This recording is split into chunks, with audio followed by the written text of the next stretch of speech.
So Liverpool really made hard work of it in the end there, scraping a 2-1 win. We always knew that Crystal Palace would be working hard, keeping compact, defending well in numbers, trying not to give away any chances. Liverpool didn't play particularly well either. No shots on target in that first half, and eventually it was just the 2 shots on target by the end of the match, but both those shots went in. And sometimes that is just how it is. You have to be clinical with whatever half chance that you get, a quarter chance. That's how it was with the first goal, and that second one by Elliot. That one was really nice. He had just a bit of a sniff, a bit of a sight, a quarter chance, half chance at best. And he took a shot, and he went in. This was one of those matches that had the potential to be a real banana skin for Liverpool. Even though Crystal Palace were coming in with very poor form and very bad results, I think they lost the majority of their previous 7 or 8 matches. But they were always going to try to bounce back from that in some way. And overall, it was a very close call. Not just for the fact that it was a 2-1 win where both goals were scored towards the end of the match after Crystal Palace had a red card. There was also the fact that Crystal Palace had 2 really big chances, one in the first half, one in the second half, and Alisson rescued Liverpool with 2 big saves in the match. I think if it had been any other goalkeeper, those would have gone in. The number of times Alisson has saved Liverpool, not just in this match, or even this season, but throughout the years. Best goalkeeper in the world for me.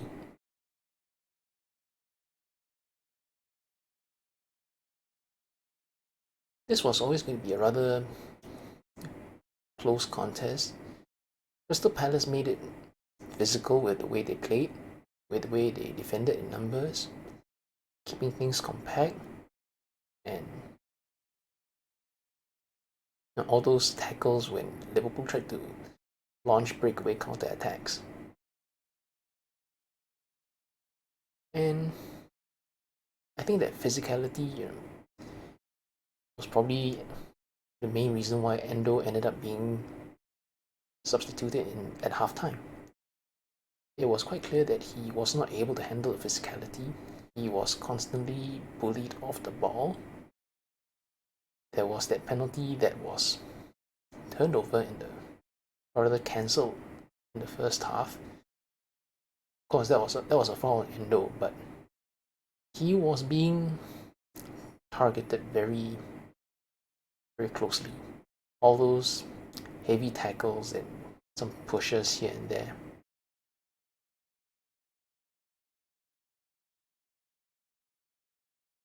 Crystal Palace seemed quite comfortable for over an hour of the match,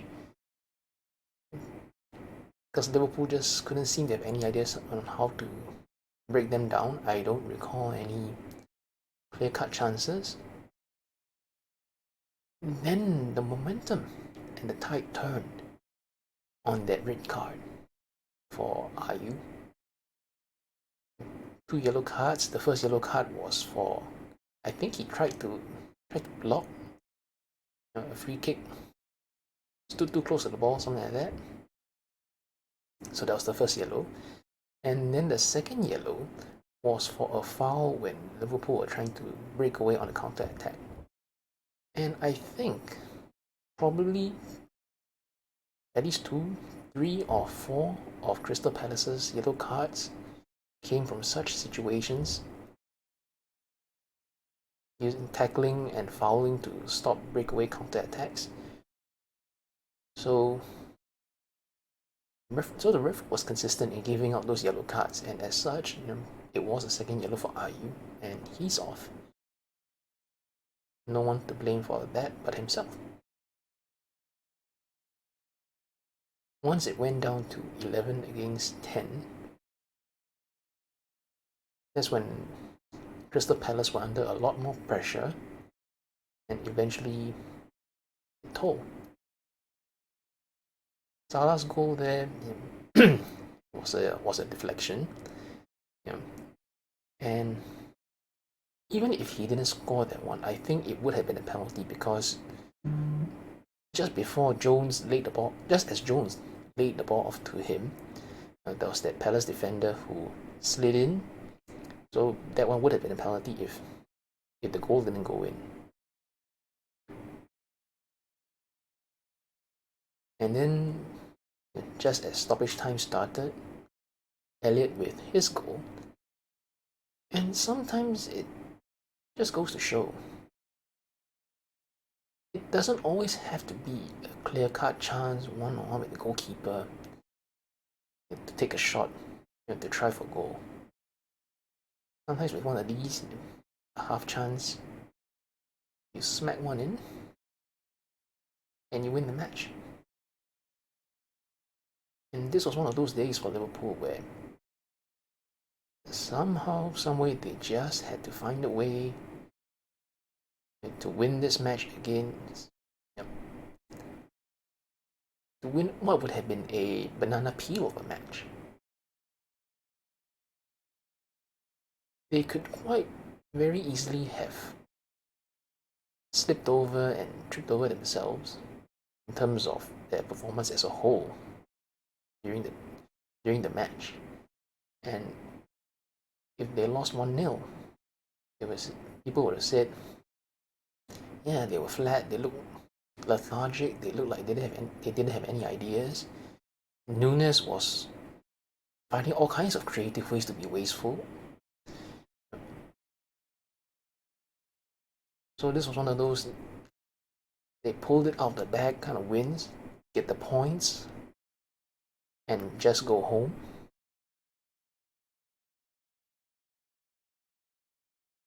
Speaking of Nunes, yeah, he keeps finding ways, creative ways to be wasteful with whatever chances he gets. To the point where it's quite comical, really. I want him to do well. Of course, I want every Liverpool player to do well. And I always hope that he could get into a good groove and score goals and be consistent. But sometimes this went beyond painful. His wastefulness against Fulham, that was painful. This went beyond that. To the point of I can't think of any defense for this. Other than nah, can't think of any. I want him to improve because he definitely needs to. If Liverpool want to challenge for the title, if they want to win the title, they need him sharp and firing, not whatever this was today.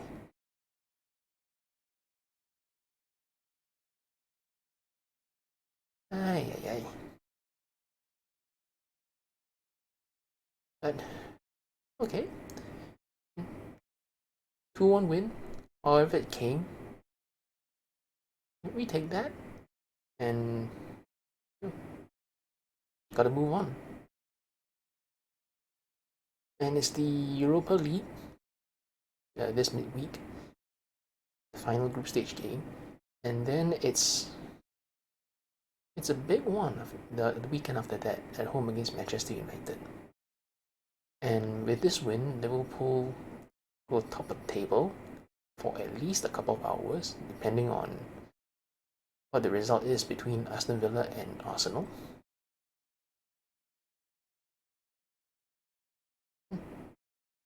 Oh, a win's a win, so it's a good way to start the weekend.